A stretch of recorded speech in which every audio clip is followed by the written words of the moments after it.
Pesto sauce looks dry kasi hindi ko na siya dinagdagan ng olive oil, kundi yung kanyang sariling mantika lang.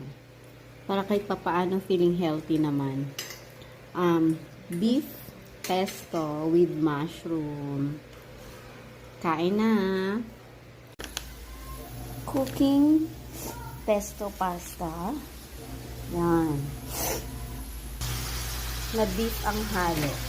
Actually, first time kong gawin na beef ang halo.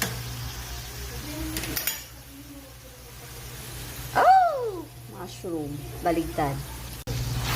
Ayan. Nagluluto na ang ating beef. Ang bilis lang niya kasi rib eye siya. Lagyan na natin ang ating canned mushroom. Singkot siya lang natin ng ilang minutes bago natin ilagay ang sauce. Luto na siya, so ilagay na natin ang ating